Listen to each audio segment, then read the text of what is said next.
Okay, finally we back. This is John Fei, ADV-Taiwan.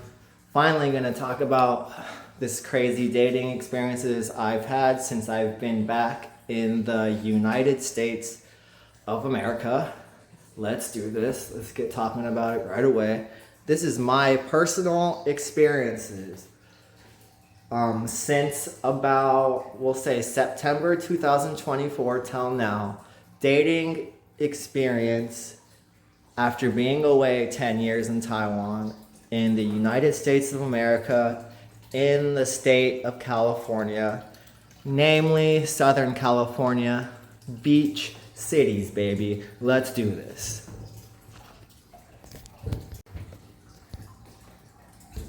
So first I just want to say, if you hear like a weird water noise, that is my turtle, Koopa, you know, like from Super Mario, Koopa. He's in the tree right now. So if you hear that noise, I'm very sorry. I don't know what to do about that right now, and I don't really care. I'm just gonna try my best for this video. Thank you for watching.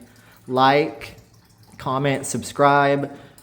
Leave your experiences, whether it's Taiwan or United States, California, with dating. If you're a female or a male, I don't care. I'd love to hear everyone's experiences. Leave a comment, like, comment, subscribe. Thank you. And before you start screaming, go back to Taiwan if you don't like it here. It's not that I don't like it here. I didn't say I don't like it here. I love it here. I'm just saying there's a problem with the dating here. That's all I'm saying. And I have no problem getting women, so don't tell me, oh, you can't get women in your own country, because that's not, we just know that's not true. And Taiwan especially is not a country known for like foreigners going there to pick up women. Taiwan is not a poor country. They're very rich. The girls there are also very rich. They're not gold diggers. They're not out there looking for foreigners. Like the Taiwanese men there, they have a lot of money. They're hard to compete with. Like the only difference from here to there is just the girls are nicer there. They just are genuinely nicer there. And most foreigners there right now, like especially if you look at all my friends that were teachers or are still living there, dating in Taiwan, their girlfriends are not like the cream of the crop like what the men are chasing after anyways. Like they're just normal looking girls. They're nothing special. So it's like this isn't I don't want this to get confused with like Southeast Asia or Colombia or something like that. I don't know, you know, where sex tourism is popular, because in Taiwan sex tourism is not popular. I just want to make that very clear. So first off, dating apps. Dating apps have changed a lot since I've been back. I've used Bumble, Hinge, Plenty of Fish, OkCupid. I tried Tinder, and Coffee Meets Bagel. I tried that one. Like the only ones that are still relevant that I think are still legit today would possibly be Hinge in the United States right now, but most of all the other stuff are all fake profiles, or just you'll never get a match. And I guess that's that. And I've got cool pictures. I know I look like crap right now, but I got cool pictures. It's like not my picture. Like, it's not a profile thing either. It's like, it's weird. I don't know how to explain it. That's my first thing I've noticed since I've got back. The online dating has just gotten really bad, because it used to be good 10 years ago. Apps like Plenty of Fish were really good and stuff back then. Now it just sucks really bad. And I noticed that's not just, everything seems to be fake these days. Any kind of app or anything, there's so much fake stuff out there right now, and scammy stuff. Another problem with dating these days is probably the way I look. I'm 37, but people confuse me still to be 27, even as low as 22. I I don't have a really hairy body or a hairy face. And I'm 5'11". I'm not short, but I'm not exactly tall either. 150 pounds, so I'm not exactly buff, but I'm not exactly unhealthy either. And yeah, a lot of girls, that alone turns them off because, and I can see too, like even girls my age, from 35 to like 37, a lot of those girls that are 37 look like they're in their 40s or something. They've had kids or whatever, they just look a little older than they do. So I can imagine them like standing next to me in public and stuff. They probably feel really awkward. So this part I understand, but it's still really unfair. It's like, if you're overweight and hairy, you probably have a better chance at getting a date than looking fresh, looking young and stuff. It's just, maybe it's the media or social media that's brainwash people to think that's the beauty standards. I don't know. Maybe you can leave a comment and tell me what's up. Date number 1. We're going to call this one the 19-year-old Caucasian girl nightmare. This girl was actually pretty fun at the start. Like, I would say her looks, very pretty, if she tried to be pretty. If she changed her style a little bit and, dressed a little prettier, she could have totally been much prettier than she was. That being said, she fooled me into thinking she was like a nice girl. Like, we had some things in common. For example, things like video games and anime and stuff. Mainly things in movies, video games and entertainment and stuff. We had a lot in common. So that was cool. I really enjoyed. And it started off cool and slow. But she was only 19, like I said. And I'm 37. And so you're probably thinking, well, why would you even go for that? Well, why not? Like I said, people already think I look 22 here. I already have a problem getting people my age. So, of course, a girl that's like 19 or 20 is going to be attracted to me. It's like, duh. What am I just supposed to just never date anymore? Anyways, this is the only girl that I actually hung out with for a couple days. And it didn't work out because, of course, her mom was like not too much older than me. And basically, yeah.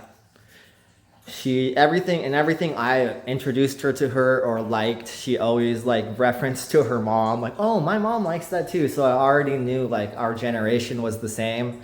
And so we like the same stuff and stuff. In terms of entertainment, movies, video games, and stuff from the 80s and 90s, So that was a red flag. And then her mom got mad at her for dating a 37-year-old and kind of messed up the relationship. Long story short, this girl started complaining about like her vag having problems. First she said she had, what did she say she had?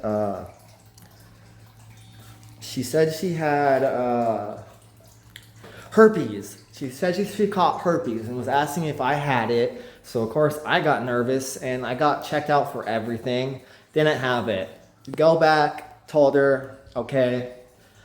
I think a day later or 2 days later, she comes back at me, blowing up my phone like, the doctor was wrong. It was syphilis. You gave me syphilis, didn't you? And at this point, I'm like, syphilis? That's like a medieval, like, what? And so, of course, again, I go to the doctor, get fully checked out, get shots in my ass, get blood tests, get tested for everything. Nothing. And luckily, I printed out all this stuff for proof that I did do all this. And this girl wouldn't have it. She wouldn't take it. She was dead set, like serious, thinking I gave her syphilis. It finally came down to me having to almost either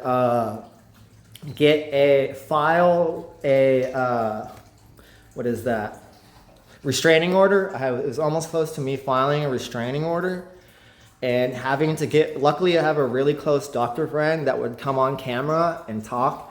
I had to get him on camera and tell this girl like she's nuts, that I do not have syphilis or any STD in that set case, and that she needs to leave me alone, and we're going to put a restraining order on her and take this further.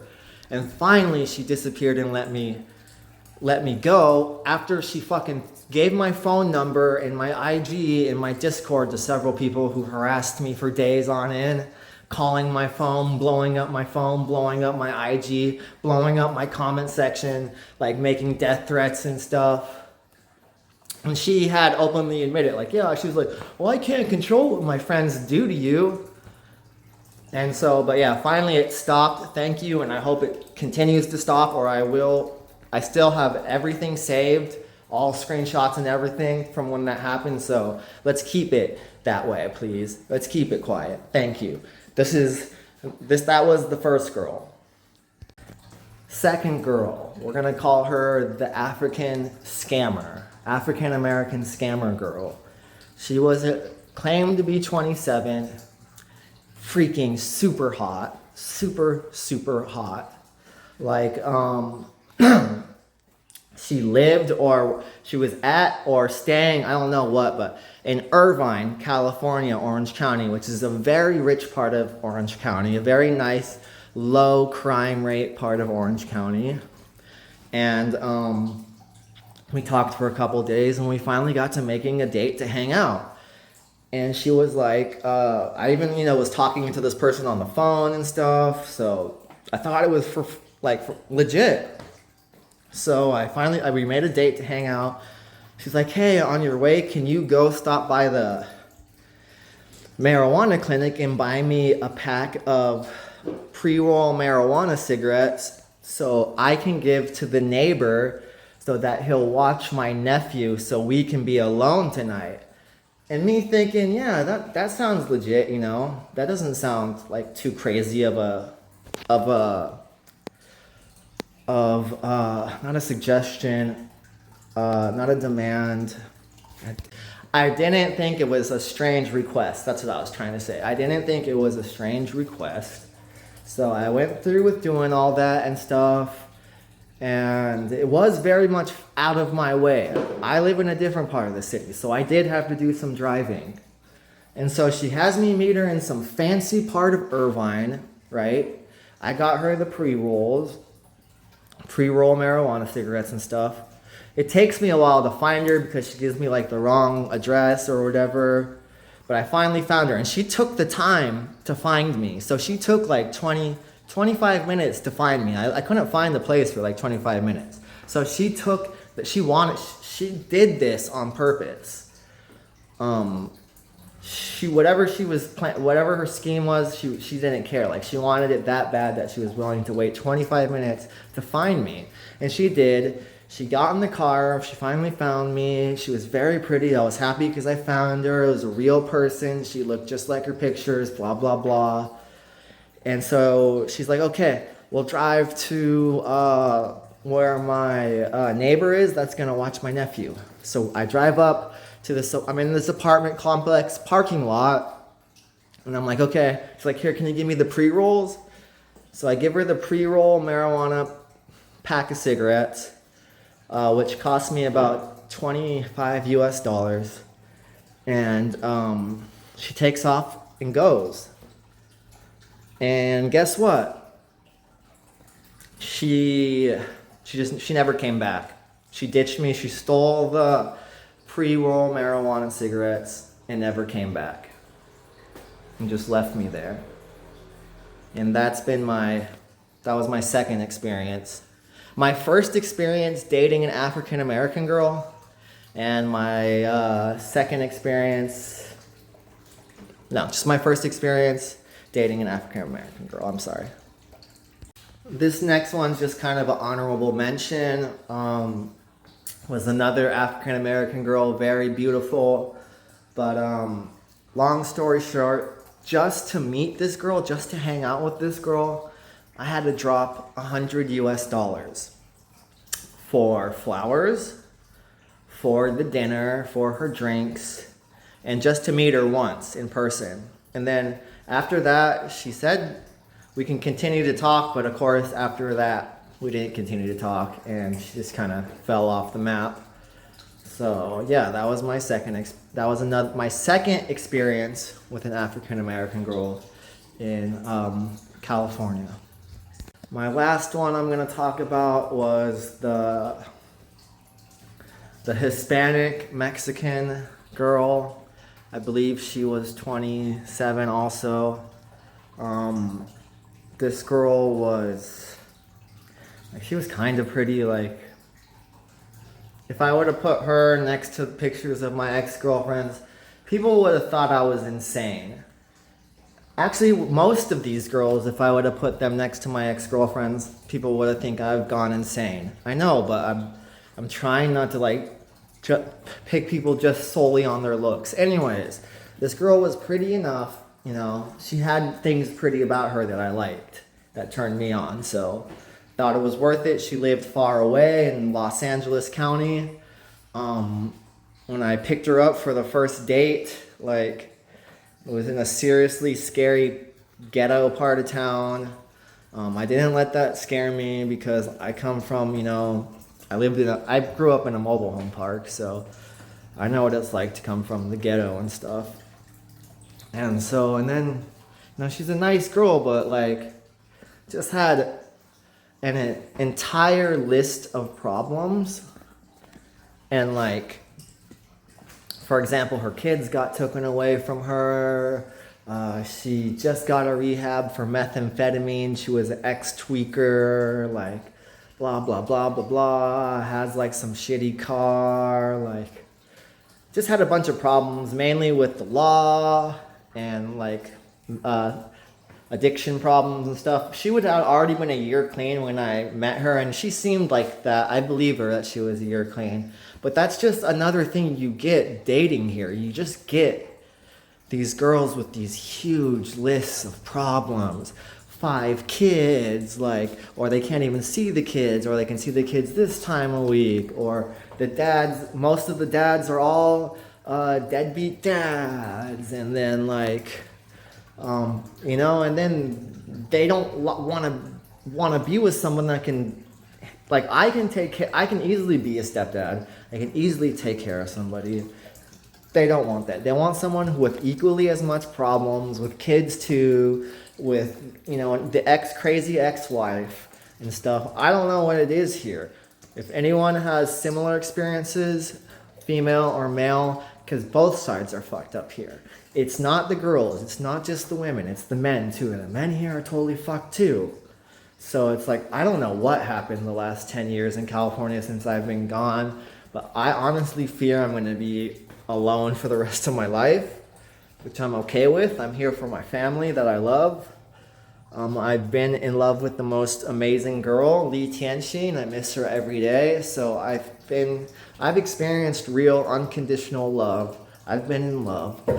I've been loved. I've had beautiful women. You know, I've had that. I've been on vacation.